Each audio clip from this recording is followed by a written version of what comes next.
আজ শুক্রবার, জুম্মার বার চলে গেল। আছে এখন আসরের জুম্মার বারে একটা আমল আছে, যে আমল আল্লাহ সুবহানাহু ওয়া তাআলা সরাসরি দোয়া কবুল করে নেয়। সে সময়টা হচ্ছে আসরের নামাজের পর থেকে মাগরিবের নামাজের আগ পর্যন্ত। এই সময় আপনারা সবাই নিজের প্রয়োজন, দুনিয়াবি প্রয়োজন, আখিরাতি প্রয়োজন সম্বন্ধে আল্লাহর কাছ থেকে চাইয়া নেবেন। ইনশাআল্লাহ আপনাদের চাওয়া পূরণ হবে। আপনি মুসিবতে আছেন, আল্লাহর কাছে চান। আপনি বিপদে আছেন, আল্লাহর কাছে চান। আপনি অসুখগ্রস্ত আছেন, আল্লাহর কাছে চান।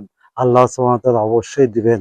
যেহেতু রাসূল সাল্লাল্লাহু আলাইহি সাল্লাম বলেছেন, আসর থেকে মাগরিব পর্যন্ত জুম্মার দিনে, আসর থেকে মাগরিব পর্যন্ত আল্লাহ সুবহানাহু ওয়া তাআলা যে দোয়া করবেন সে দোয়া কবুল করেন। অবশ্যই দোয়া কবুল করবে। বা দোয়া করার আগে একবার দরুদ পাঠ করে নেবেন, শেষে যায় আবার দরুদ পাঠ করবেন, অবশ্যই আল্লাহ কবুল করবেন।